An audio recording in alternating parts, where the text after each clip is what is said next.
Welcome back to the Metabolic Compass podcast. I'm your host, Brandon Soyka.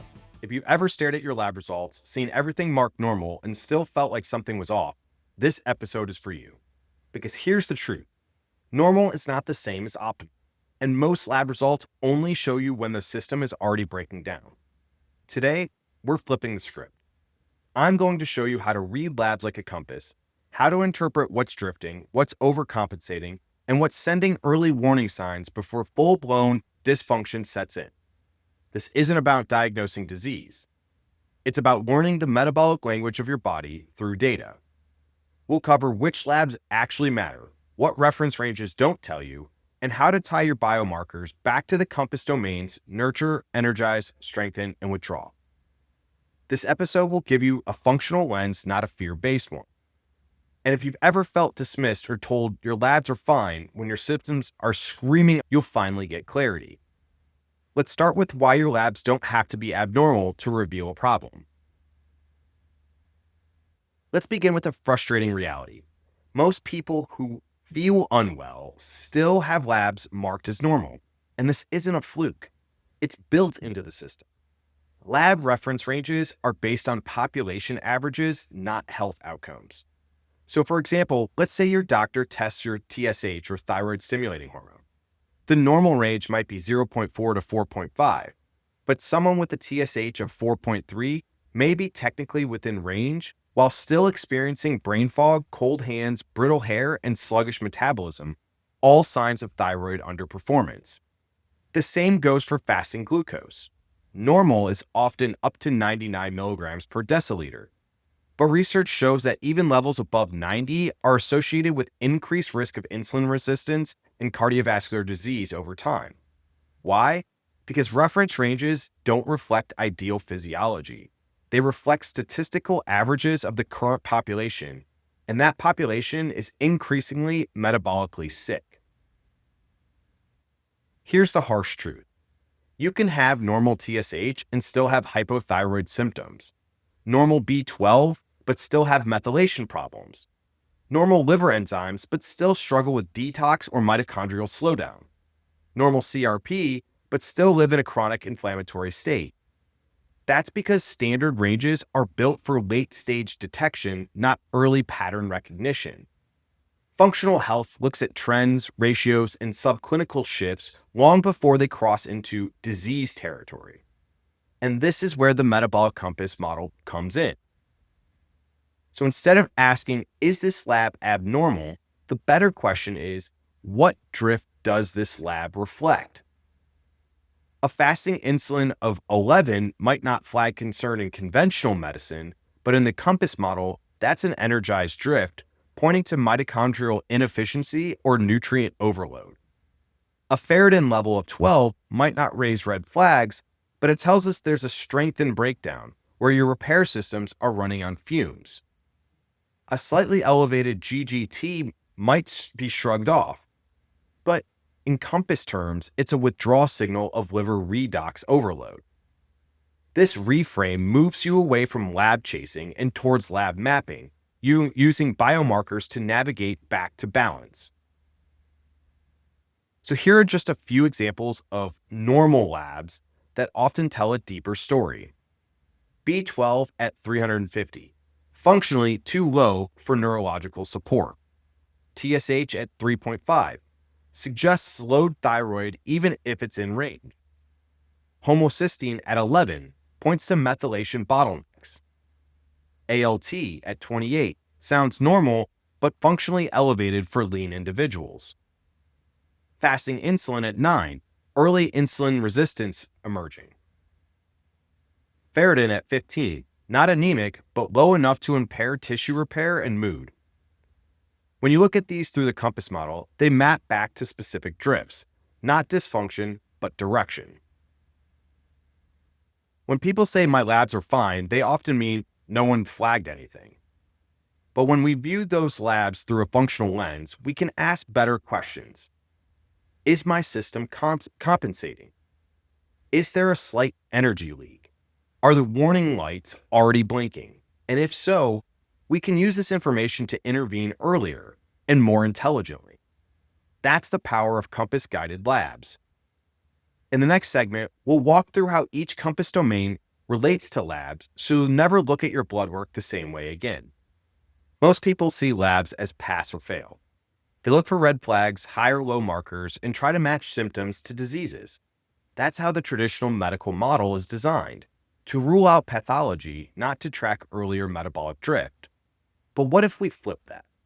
What if we looked at labs not as static snapshots, but as navigational tools, each one pointing towards a deeper biological direction that's shifting before disease ever appears? That's the Compass approach to labs. It's not about identifying dysfunction, it's about tracking directional imbalance. In the Compass framework, your biology moves across 4 directional domains: nurture, safety, immune tolerance, gut-liver axis, inflammatory tone; energize, nutrient conversion, mitochondrial efficiency, and redox balance; strengthen, hormonal resilience, cellular repair, structural integrity; and withdraw, detoxification, nervous system recalibration, and parasympathetic tone. Each domain is a metabolic cluster, and each one has a telltale lab pattern that reveal when it's drifting. So instead of asking what's wrong, we ask which domain is compensating and why. That's the real question most people never get to. So let's say you feel tired all the time. You've gained weight, your mood is flat, your digestion feels off, but your labs are mostly normal.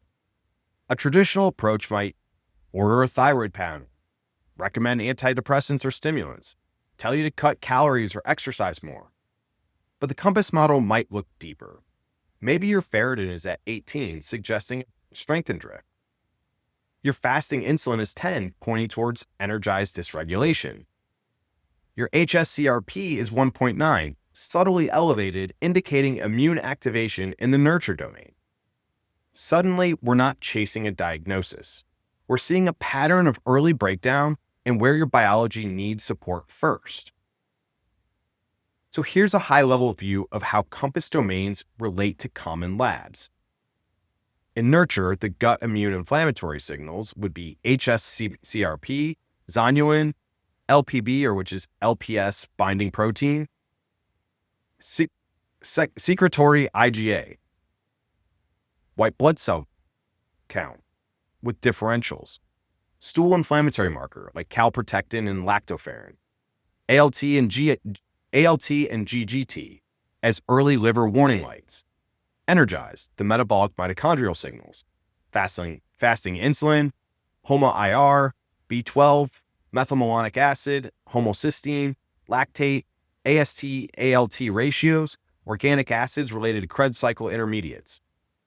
Strengthen, hormonal repair, structural signals, ferritin, TSH, free T3, reverse T3, DHEA-S, cortisol, salivary or Dutch, testosterone and estradiol, TPO and TG antibodies, hemoglobin A1C as tissue level energy output, and withdraw, the detox redox neuroregulatory signals, serum glutathione, GGT, histamine and DAO levels, methylmalonic acid, organic acids indicating toxic burden, uric acid and sulfate balance, ceruloplasmin and copper zinc ratios. These aren't used to diagnose, you use them to decode drift. When your gut breaks down, it's often not about dysbiosis, it's about nurture drift. When your thyroid slows, it may not be Hashimoto's, it may be a strengthened drift. When you're tired and wired, struggling with sleep and detox, that's often a withdrawal drift. When your blood sugar spikes and crashes, even without diabetes, that's an energized signal. The right labs clarify the story your biology is already trying to tell you. And the real power comes when you start looking at clusters, not isolated markers. So how is this used in real life? If you're working with a practitioner or running your own labs, start with this mindset. What is this marker telling me about direction, not just disease?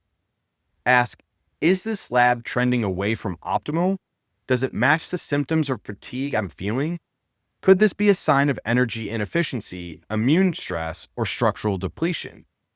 If you answer yes to any of those questions, you're already ahead of 95% of the people who never get real answers from their blood work. So in the next 4 segments, we'll dive deeper into each compass domain and walk through which labs to look for, how to interpret them functionally, and how to connect them to your symptoms. Let's start our domain-specific deep dive with nurture, the first direction in the metabolic compass. This domain is about safety, not just emotionally, but biologically. When you drift in nurture, it's often because your immune system, gut lining, or liver signaling has shifted into hyper-alert, low-grade inflammatory state, even if you're not acutely sick. And here's what most people don't realize. The immune system doesn't always speak in illness. Sometimes it whispers through fatigue, bloating, food sensitivities, mood swings, or even anxiety. You might feel like you're just sensitive to everything. But in compass terms, this is your biological threat radar running too hot, and labs can help us see that.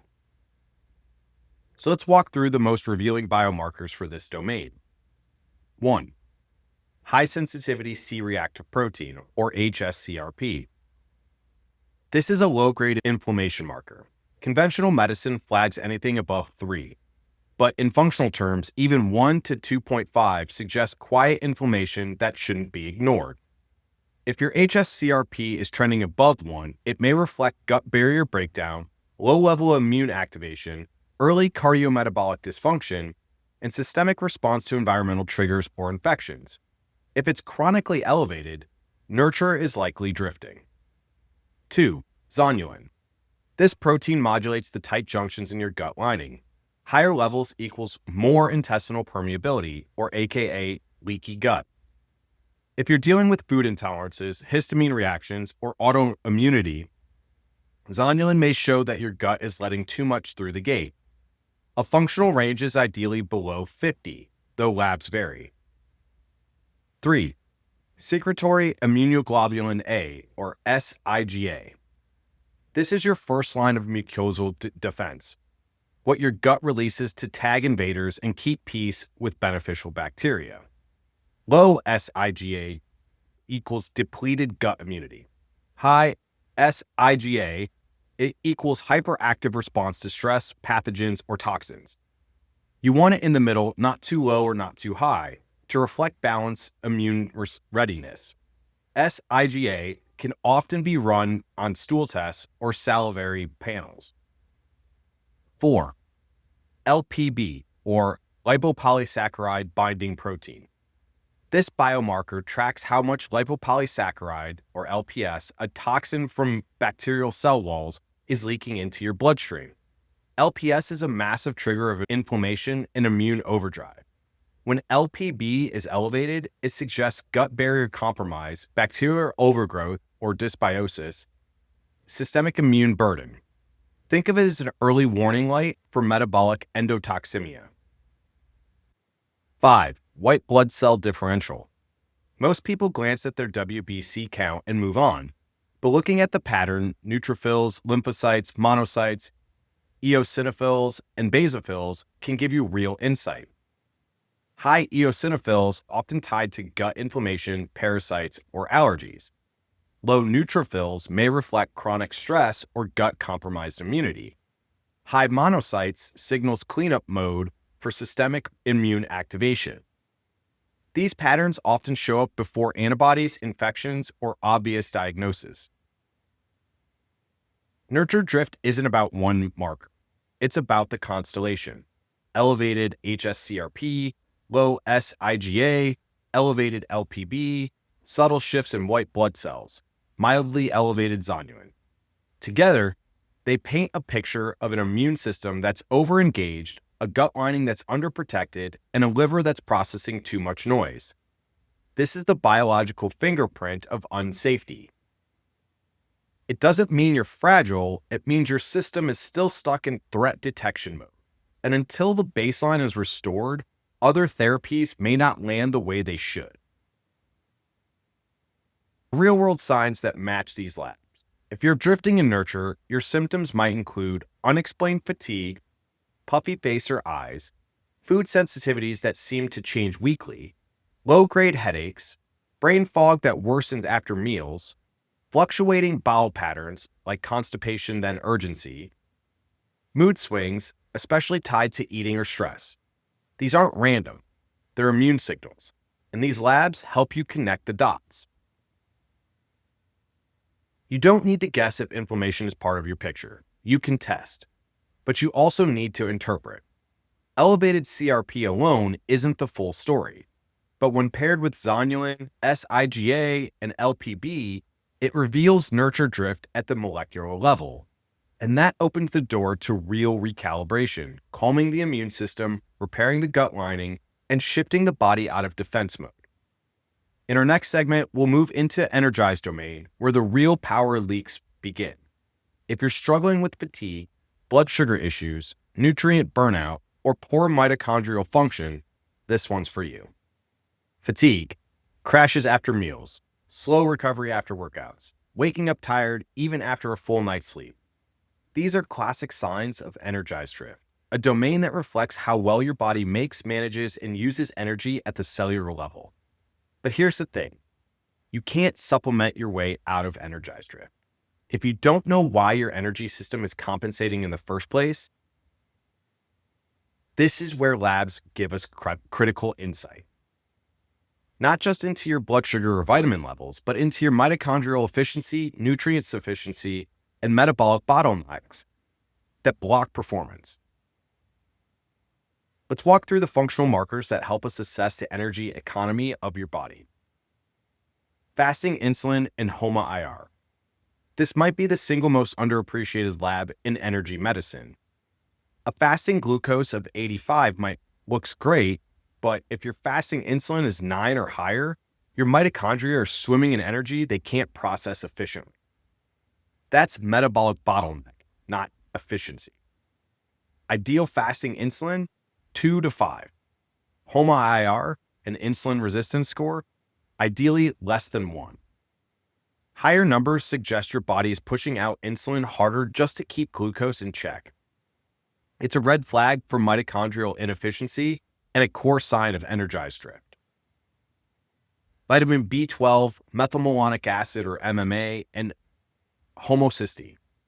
These three labs form a functional triad for methylation and mitochondrial readiness. B12 below 500, that's low for neurological and energy demands. MMA elevated suggests B12 is present but not functionally active. Homocysteine above 8 or 9 indicates methylation strain and oxidative stress. If these labs are drifting out of range, your body's cellular engines, especially in the brain, nerves, and heart, start misfiring. You may not feel sick, but you'll feel flat, foggy, or wired and tired. AST, ALT, and their ratio. These are liver enzymes, but they also offer insight into mitochondrial wear and tear. AST, or aspartate aminotransferase, is more mitochondrial specific.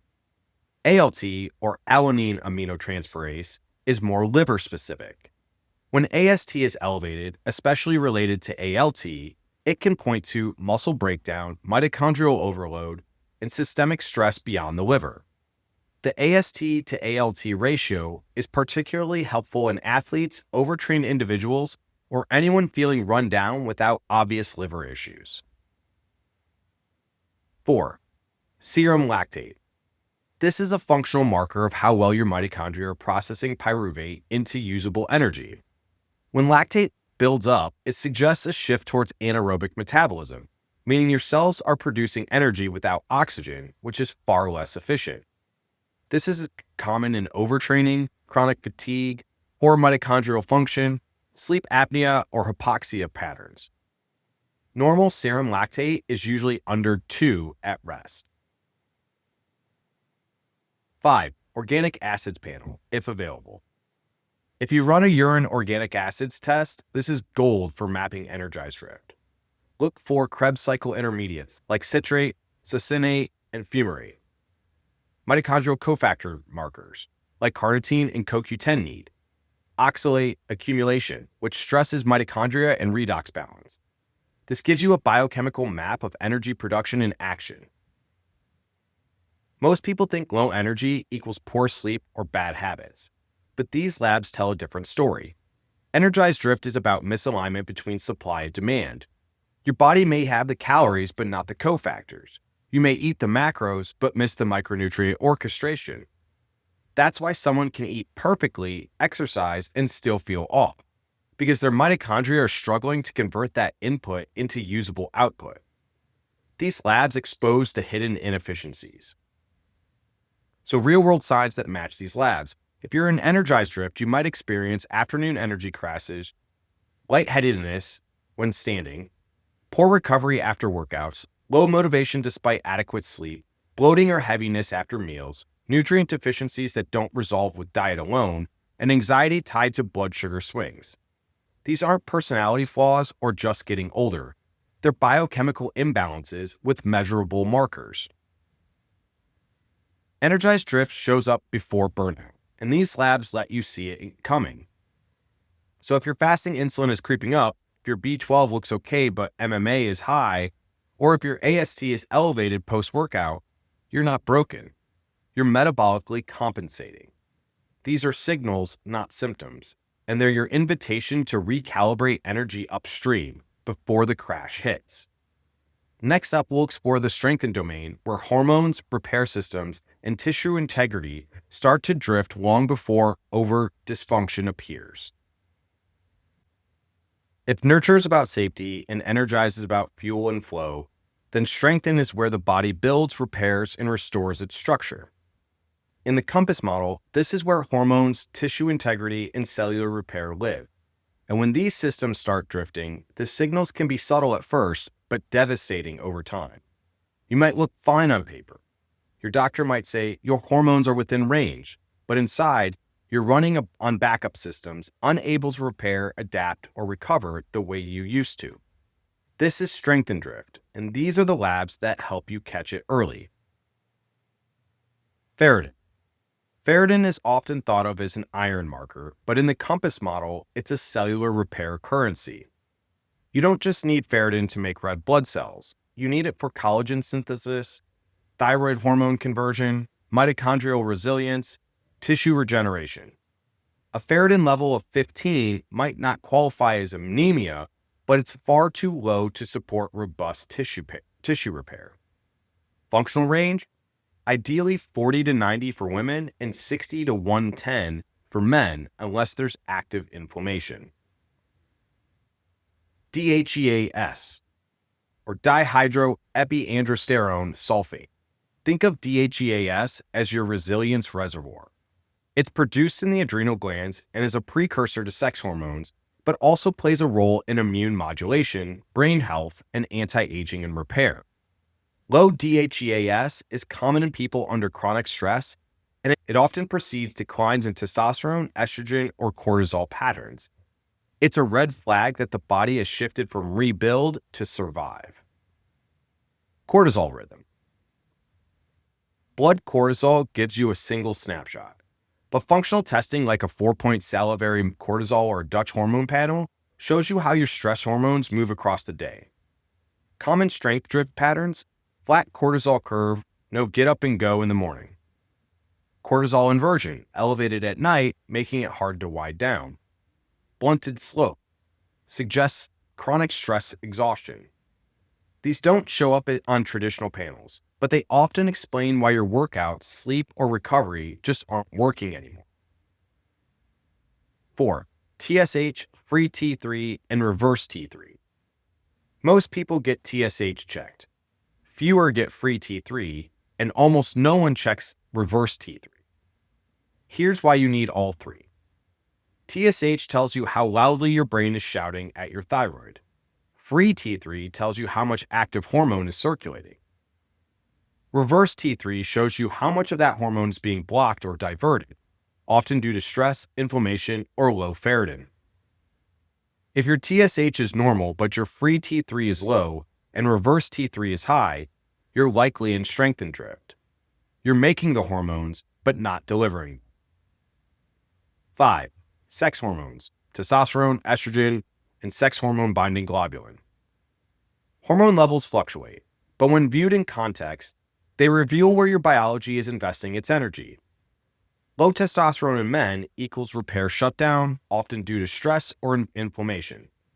Low estradiol in women, especially pre-menopause, equals collagen loss and poor insulin sensitivity.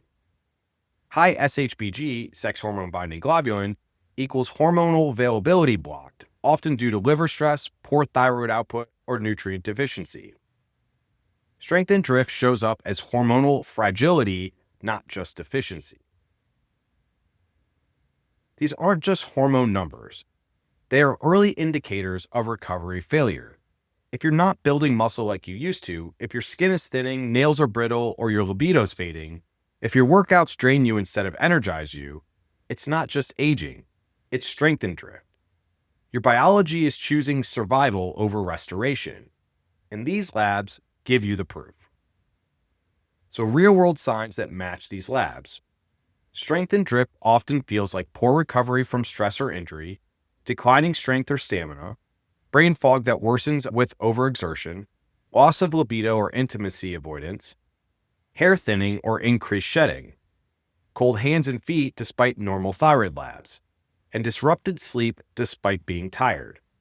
If this feels like you're not broken. You're undernourished at the repair level.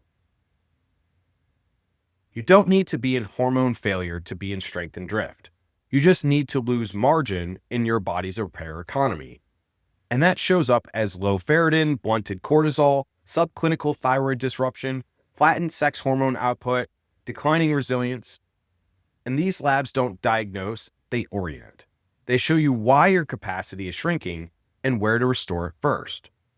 Up next, we'll shift into the withdrawal domain, where detox, nervous system regulation, and redox balance all start to collapse under the weight of chronic overload. Withdrawal is the final domain of the metabolic compass, and it's often the most misunderstood. Because when your biology reaches this point of drift, it's not just tired, it's overloaded. The liver is struggling to clear what the gut and mitochondria leave behind. Your nervous system can't downshift, and the redox systems that protect your cells from damage, they're starting to run low. You might still be functioning, but everything feels a little off. Withdrawal drift is what happens when the brakes fall off, and the body starts to feel like it's stuck in survival mode, even when the threat is gone. Fortunately, the right labs can help you spot this early. 1. GGT, or gamma-glutamyl transferase. This is a liver enzyme, but it also acts as a redox marker, reflecting glutathione demand and oxidative stress. Even within normal range, a GGT above 20 to 25 can suggest chronic toxic burden, depleted antioxidant reserves, and early liver congestion. Elevated GGT paired with normal AST/ALT, that's a classic withdrawal drift flag. 2. Serum glutathione, reduced and oxidized. Glutathione is your master antioxidant. You can measure both reduced, active, and oxidized, used up form.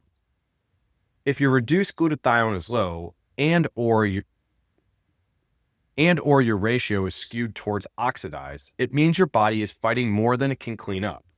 This leads to brain fog, immune dysregulation, poor detox response, and skin flare-ups or rashes. You're not sensitive, you're just saturated. 3. Whole blood histamine and DAO activity. Histamine isn't just about allergies, it's also a signaling molecule tied to detox, methylation, and nervous system tone. High whole body histamine plus low DAO, diamine oxidase, activity, that's a sign your bucket is full. Environmental triggers, food intolerances, migraines, anxiety or insomnia that flares with histamine-rich meals. These patterns show up when the body can't offload stress properly. 4. Methylation markers, homocysteine, B12, folate, and methylmalonic acid. We already covered these briefly in Energize drift, but here they tell a different story. Withdrawal drift often includes elevated homocysteine greater than 8, B12 normal but functionally unavailable, low active folate, and high MMA, suggesting intracellular B12 deficiency. This reflects methylation bottlenecks. Your body can't convert, clear, or reboot efficiently. You may notice it as brain fog, anxiety, depression, or feeling overstimulated from even low doses of B vitamins. 5. Organic acids, detox pathways, and oxalate load. On an organic acids test, look for arabinose, yeast overgrowth. Oxalates can stress mitochondria in kidneys. Pyroglutamate, glutathione demand. Markers of impaired detox clearance. These reveal where your system is backed up, especially if paired with high histamine, fatigue unrelieved by rest, neurological symptoms after meals, or chemical exposure. Withdrawal drift isn't about what's missing, it's about what's accumulating. Your liver, lymph, and brain aren't clearing stress, toxins, or signals efficiently. Your nervous system stays in fight or flight even when the emergency is over. These labs don't diagnose disease, but they map your capacity to reset. If that capacity is low, the rest of your healing protocols may stall. Real-world signs that match these labs. Common symptoms of withdrawal drift: sensitivity to smells, chemicals, or supplements, feeling worse with detox protocols, wired at night, exhausted in the morning, tingling, twitching, or odd neurological symptoms, intense anxiety or mood crashes after meals, histamine-related flares like rashes, congestion, or heart palpitations. These aren't signs of weakness. They're evidence that your offload systems are jammed, and the right labs help you direct your support, not guess your way through detox. You don't need a detox plan. You need capacity restoration. That means supporting glutathione production, easing liver burden, regulating histamine pathways, calming the nervous system, creating room to release, not just to repair. These labs are your checkpoint before burnout becomes collapse. And when interpreted through the Metabolic Compass, they tell you exactly where and how to intervene. Next up, we'll show you how to build your own lab dashboard, the essentials we recommend everyone track yearly, and how to make your labs actually work for you. You've just heard 4 domains of labs, each tied to a different biological signal, each connected to a different compass drift. But let's be honest, this can feel overwhelming. So let's simplify. Traditional lab panels leave you guessing. You get a sheet of numbers with a few red flags and a note that says everything looks normal. But if you're exhausted, inflamed, gaining weight, or struggling to focus, normal isn't enough. You need a functional lab dashboard, one that tells you not just what's broken, but what's drifting. That's what the Metabolic Compass gives you, a way to interpret lab data as directional shifts, not disconnected numbers. Here's a simple 5-lab foundation that we recommend everyone run at least once a year. A comprehensive metabolic panel. Look beyond glucose. Watch liver enzymes, ALT and AST, albumin, and electrolytes. CBC with differential. Catch subtle immune shifts, especially eosinophils, monocytes, and lymphocytes. Fasting insulin plus glucose plus HOMA-IR. Essential for spotting metabolic slowdown before blood sugar becomes abnormal. HSCRP plus ferritin. Your inflammation and repair status. These often explain poor recovery, fatigue, or persistent pain. B12, homocysteine, and methylmalonic acid. These reveal nutrient traffic jams that most people miss, and they influence energy, mood, and redox. That's your annual snapshot. If you add stool testing, hormone panels, or organic acids later, that's great. But even with just these 5 categories, you can get a compass reading on your biology. When and how to test. Run your core panel once a year minimum, even if you feel fine. If you're actively recalibrating a domain, Nurture or Energize, for example, recheck labs every 3 to 6 months. Always run labs fasted, ideally in the morning without supplements. Track patterns, not just single readings. Functional change happens over time. You're not chasing perfection, you're tracking direction. Lab work isn't just about getting more data, it's about creating clarity. Ask yourself, which domain is drifting most? Which labs match the symptoms I'm feeling? What does my body need to restore capacity, not just suppress symptoms? That's how you build a compass-guided lab strategy, one that brings you back into alignment step by step. Now that you've seen how labs can uncover your drift, the next episode brings it all together at the molecular level. In episode 16, we're unpacking one of the most powerful and overlooked tools in metabolic health: butyrate. You won't see it headlining social media trends, you won't hear influencers raving about it, but its impact, it's foundational. Butyrate supports gut barrier integrity, liver detoxification, mitochondrial energy production, redox balance and immune regulation, even brain signaling and nervous system tone. It's not hype, it's biochemistry. And for those drifting in nurture, withdraw, or energize, this episode may be the turning point. So tune in to understand why butyrate matters more than most people realize and how to work with it strategically. Final takeaway. Your labs are not just numbers. They're navigational signals. And when you learn how to read them using the Metabolic Compass, you stop guessing.